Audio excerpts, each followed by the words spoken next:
Hallelujah! Praise God! The blessed Sunday po sa lahat sa atin. So, good morning po, wherever you are. We would like to invite you once again to come closer so that you'll be able to hear the Word of God to us this morning. So, this morning I would like to share to you what the Word of God says in Jeremiah chapter 29, verse 11. It says there, "For I know the plans I have for you, declares the Lord. Plans to prosper you, not to harm you. Plans to give you a hope and a future."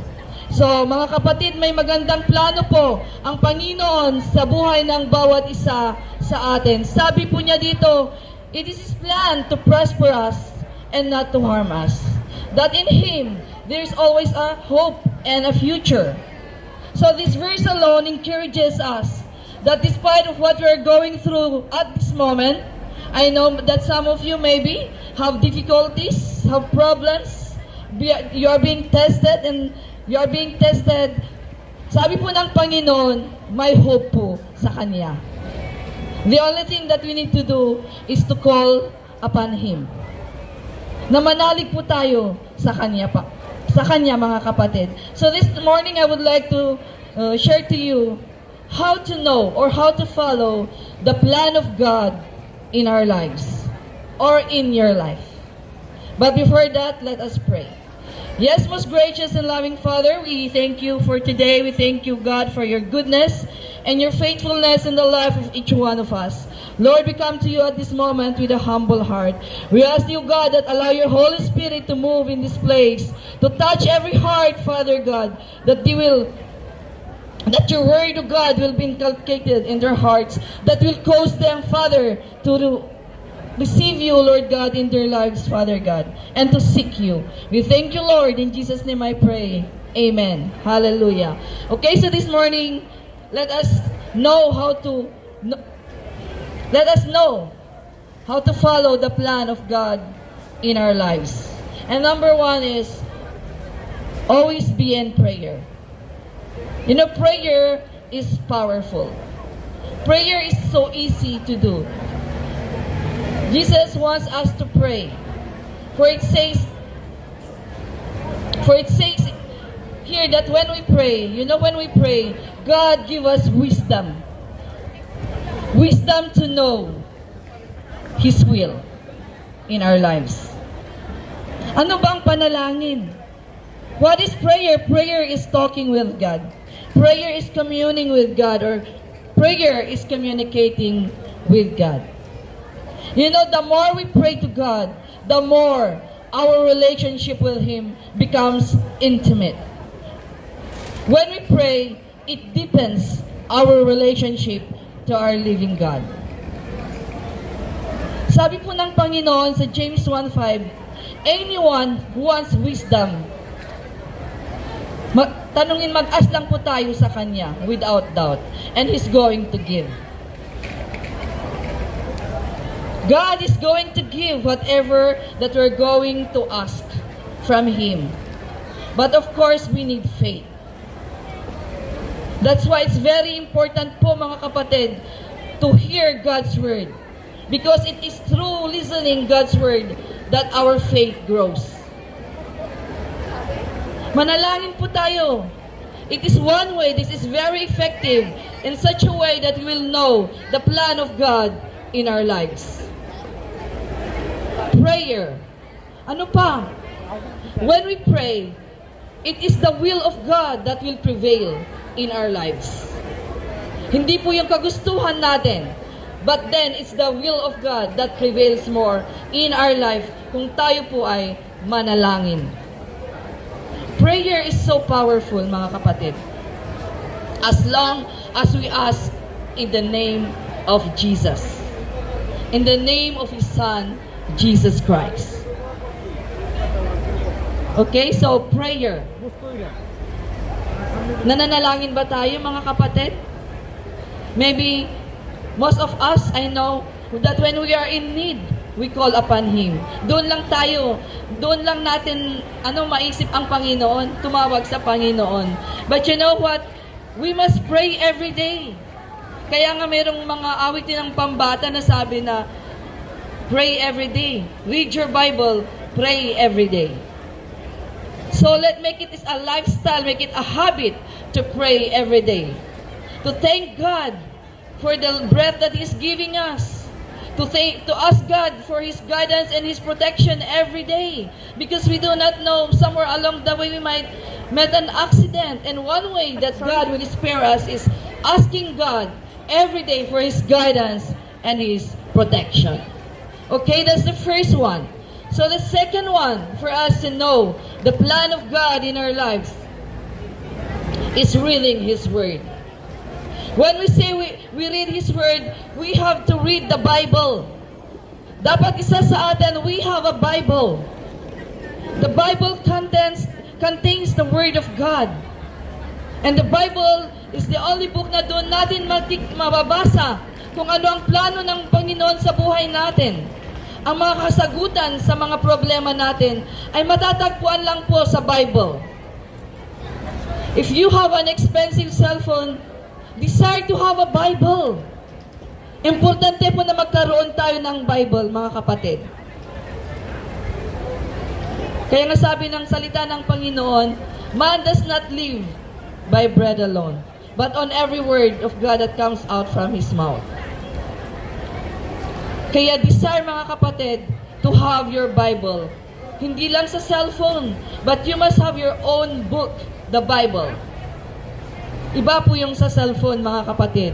So reading the Word of God is very important. It's also one way that it will give us direction. Psalm 119:105 says, the Word of God is a lamp to our feet and a light to our path. Kaya magbasa po tayo so that He will direct us on the path that we should go. Para hindi po na yung lakad natin pag araw ng linggo. You know, today Sundays is our Sabbath day. So we choose to go in the house of God, to worship Him, to give thanks for the whole week that He has protected us or He has guided us in doing our job. Hindi lang po hindi dapat saan-saan lang tayo napupunta. Let us desire to go in the house of the Lord, to be in His presence, to be renewed once again, to be able to gain strength from Him, to be able to do the job once again for the following week. Ang Panginoon po ang nagbibigay ng kalakasan sa atin, mga kapatid. It is not from your own strength, but it is God alone who give us strength so that we'll be able to work and be able para mabayaran tayo ng mga amo natin. And we will have something to send to our family back home in the Philippines. So reading the Word of God is very important. Reading the Word of God, prayer, they always go together.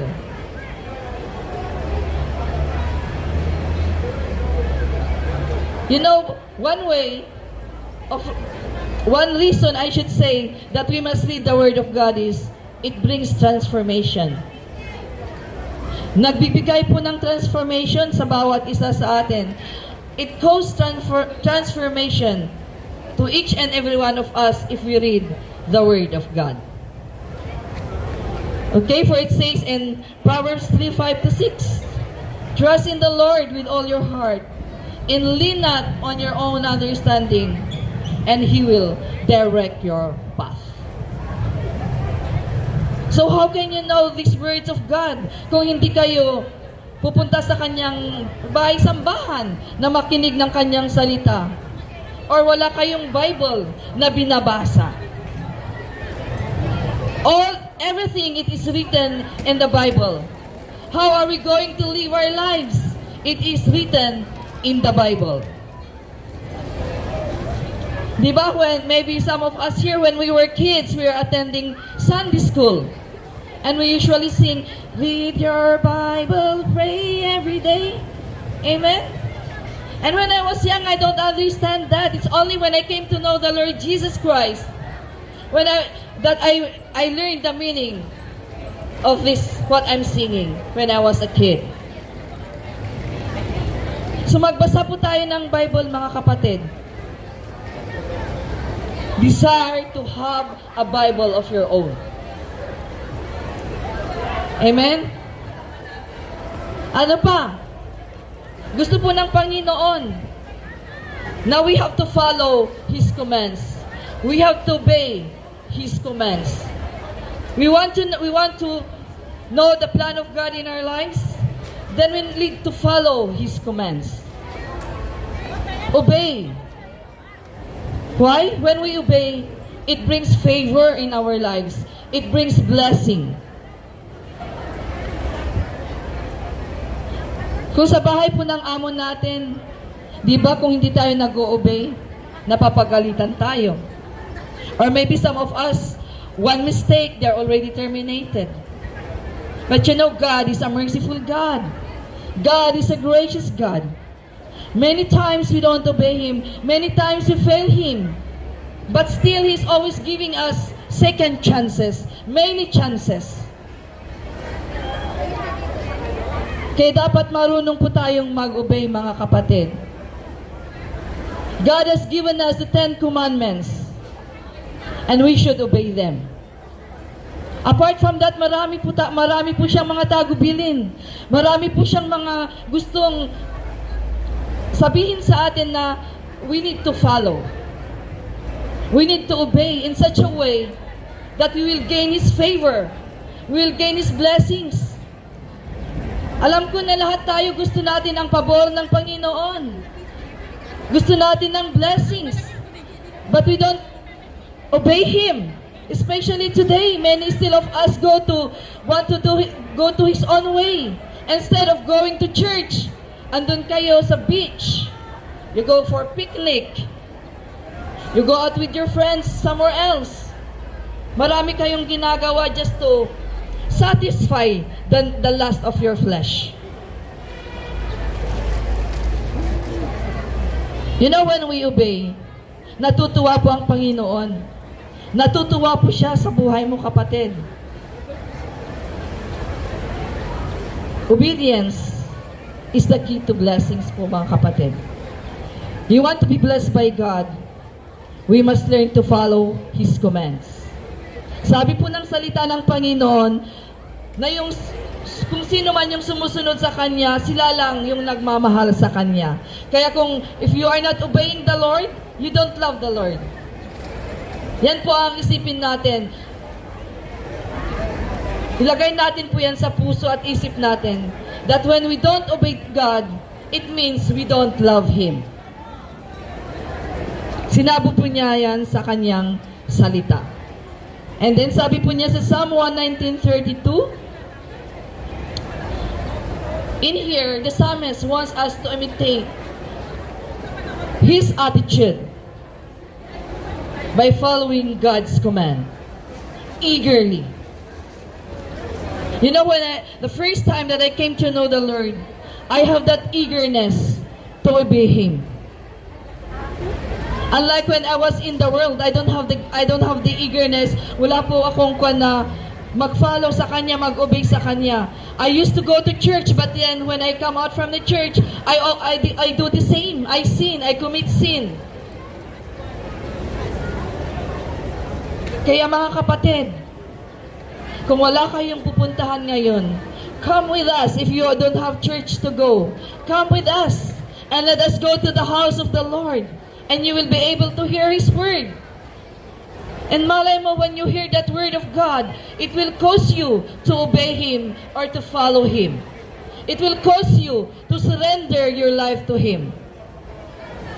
A surrendered life ay obedient po, mga kapatid. You know what? Once we surrender our lives to Jesus, it will cause us to obey Him fully. If you cannot surrender talaga ang buhay mo sa Kanya, you will never obey God. That's why God wants us total surrender. Hindi po partial.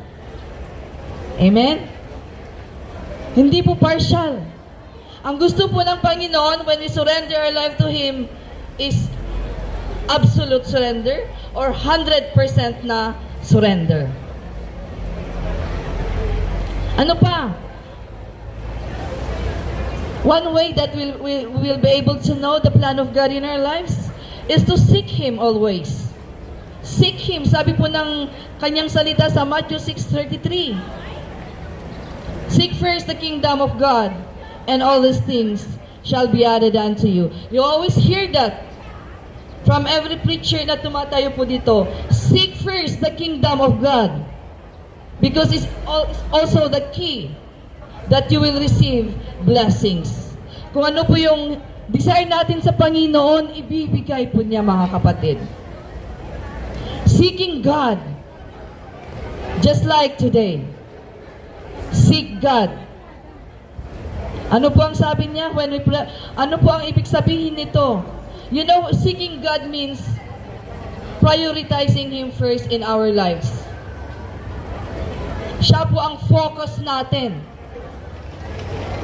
Yun po ang ibig sabihin ng seeking the kingdom of God first. Prioritizing our living God. Gaya ngayon, yung sabi ko kanina, instead of going to meet your friends, decide to go in the house of the Lord. Baka may pangangailangan ka, kapatid. Come. We're inviting you to come. If you have nowhere to go, come with us. And we'll go and worship our living God. Wala pong may bibigay ang worldly things, mga kapatid, kung yun ang inuuna natin. These are all temporary. Lahat po ng makamundong mga bagay ay temporary po, mga kapatid.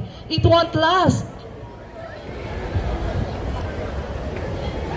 Only in the Lord Jesus, being in the Lord Jesus Christ, that will last.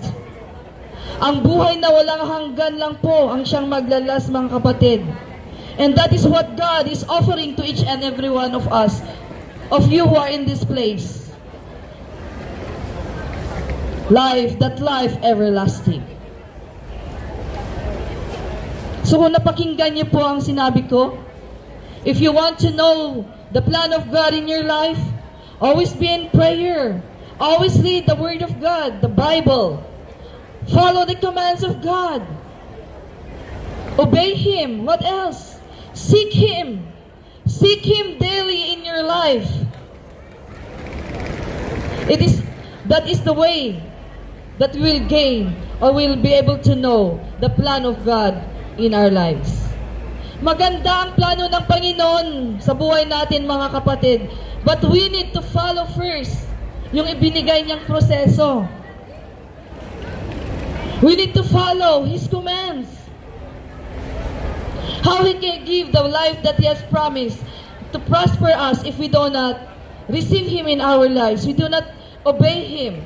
How can we achieve, how can we have that life that He has promised us? So mga kapatid, we're inviting you. Maybe you are in troubles. Maybe you are in difficulties. Don't miss this opportunity. Come forward and we'll pray for you. Maybe you haven't yet received the Lord Jesus Christ in your life. We are inviting you to come forward and we will pray for you. God is calling each and every one. This is free po, mga kapatid. This is a free gift from God. Libre po ito na ino-offer ng Panginoon. The only thing you do is to come forward and receive Him in our lives as our Lord and personal Savior. Do not waste this time. Kasi sabi po ng Panginoon, iba po bukas, now is the day of salvation. Tomorrow might not come. So come forward. Come and we will pray for you.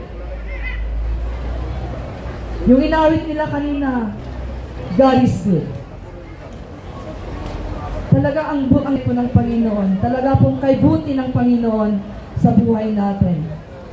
You know, God is prolonging His coming. They know that Jesus is coming soon. And are you ready when that time comes?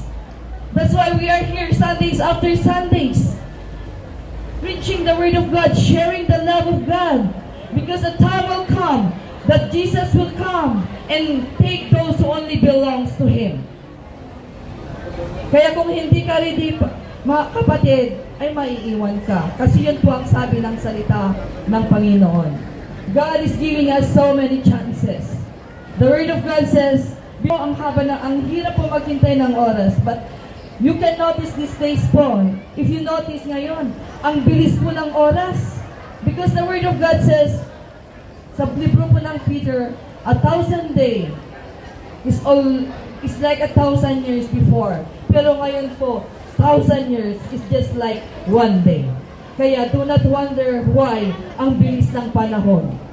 Kasi binibilisan po ng Panginoon kasi ayaw niyang mawala yung mga anak niya. Amen? Okay, so meron pa po ba gustong may panalangin? Please come forward. Don't miss this opportunity. Halina po kayo.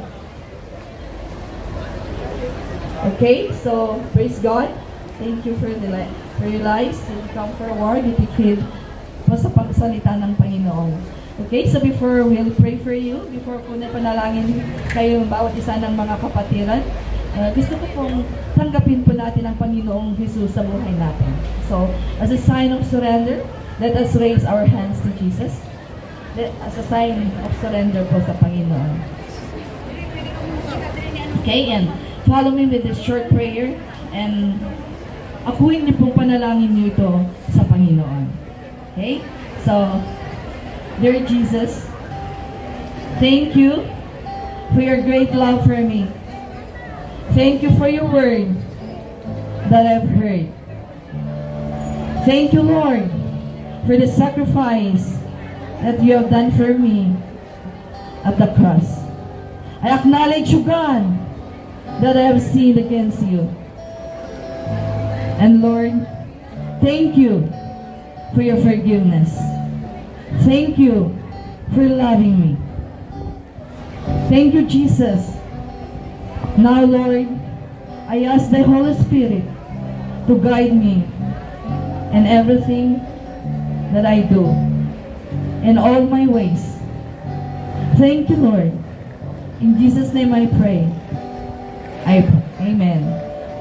Okay, so kung ano po yung mga gusto niyo may panalangin, harapin niyo po yung mga kapatiran and they will pray for you. Hallelujah.